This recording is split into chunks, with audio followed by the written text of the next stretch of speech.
All right, everyone. So we have officially finished playing the first weekend of the Gears of War Reloaded beta.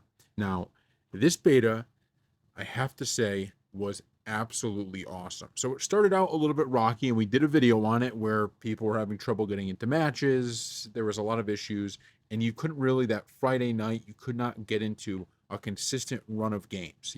At first, we couldn't get into really any games. Then at night, it was you get into a few and then you couldn't find any. So that first night, in a lot of ways, was a wash. But as I said in that video at the time, that's nothing shocking. Nothing shocking, in my opinion.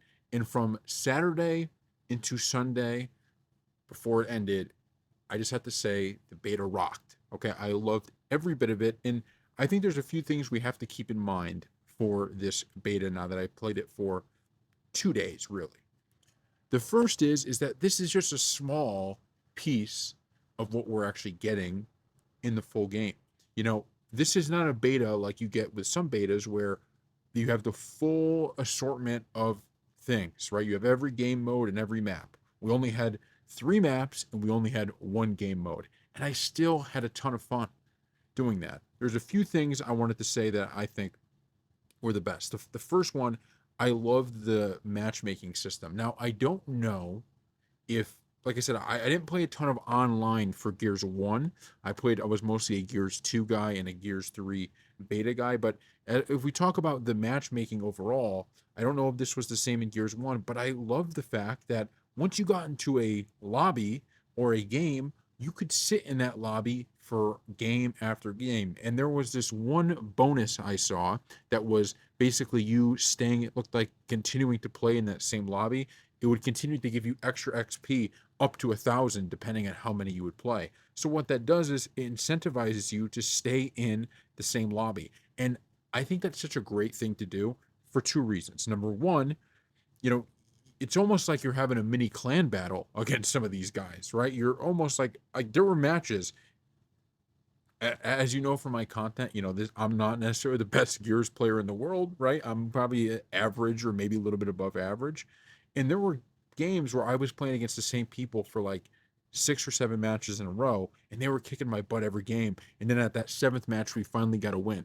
That feeling and being able to have that type of experience without actually having to set up a private match or something like that is a major plus in my opinion. Maybe that wouldn't be a plus to some, but the fact that just by you staying in that lobby and playing, that will help you rank up, I thought was a great addition. And it like there's so many games nowadays where you have to match make and then you leave after the match and then you have to match make again. And this just felt so quick. And I can only hope that that's implemented in a big way into the full game and continued, and they keep doing that because I could just see myself kind of playing game after game after game. It was so quick. We went from on Friday there being all these issues playing games to me I could just go for hours, right? Continuing to play game after game after game. So that's awesome. Number 2, I really like the Lancer. I really did. And I know the younger version of myself would hate me saying this because back in the day, for you that maybe are just getting into Gears or you didn't play back then, basically the only cool way to play Gears of War, because it was different than Call of Duty, it was different than Halo. The only cool way to play Gears was to use the shotgun and to wall bounce. That's it. If you were using the Lancer, if you were two piecing, which is just when you melee and then shoot, we used to rage at the other team when that happened. I remember that I would rage when that would happen. Or if you're chainsawing someone, forget it. You were bad at the game, right? That's how it was viewed. It was pretty funny.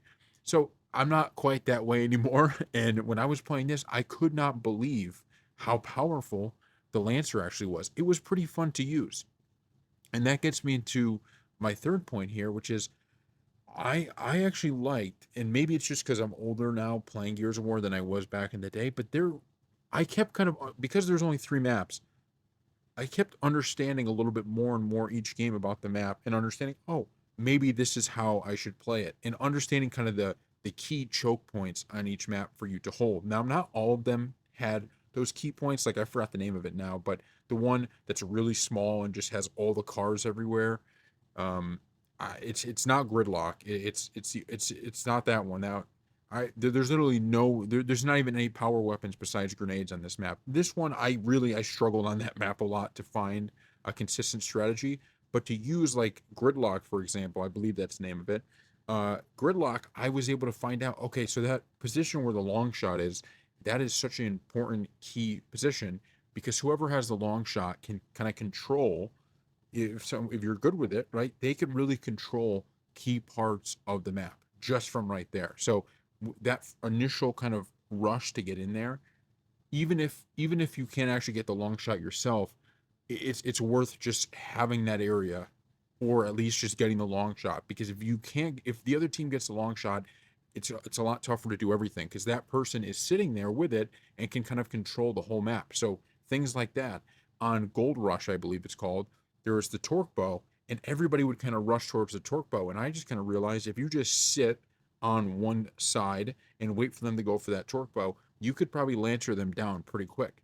Those little things were super exciting to me, and it made me really think that there is a lot that can happen with this game because we only got team deathmatch and that's it. So I thought it looked good. I thought it felt good to play. And by the way, I was getting my butt kicked for big portions of this. Like I had some good matches. My issue is that I would have my good matches would be, okay, you're 5 or 6 kills over, um, those are like my great matches, like 3 or 4 kills, really. At probably not 5 or 6 is, I only had a few games like that, but like 3 or 4 kills over, 500.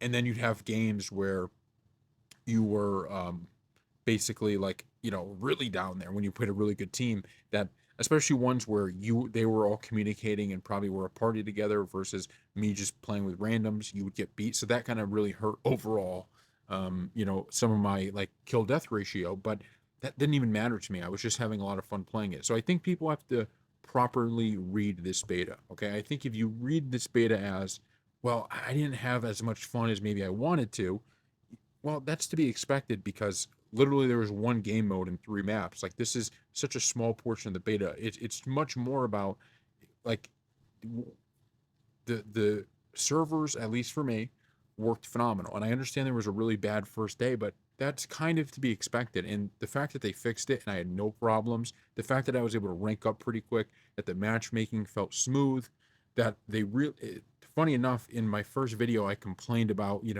people being out of games and people quitting.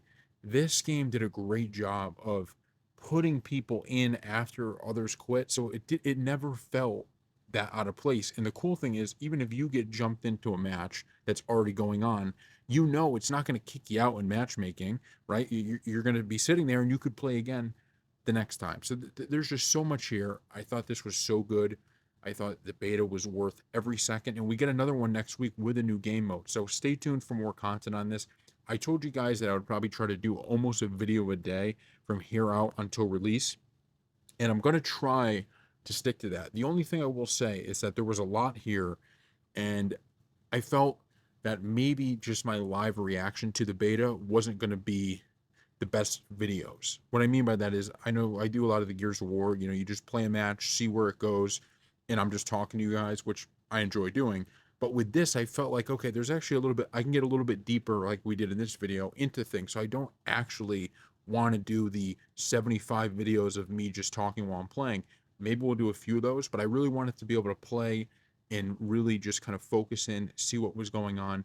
We have another weekend. Maybe I'll record a crap ton of those with live commentary. But for now, I'm going to get you all videos hopefully this week, one a day up until then, and then we'll go from there into what we do. But I can't wait for what comes of this. This feels like a really good game, and it's making me even more excited for the next Gears of War. I really thought this game on its own maybe was the one that's going to be the standalone that we continue to play and play and play. But I'm starting to think the reverse is actually true, which is this is going to be the bridge to getting a new Gears of War with multiplayer that is really exciting. I think this can get a ton of people in. I feel like anybody who played the beta in Saturday and Sunday, even if they never played Gears, they probably had a good time. And now with Annex, I think, or no, King of the Hill is what's coming up.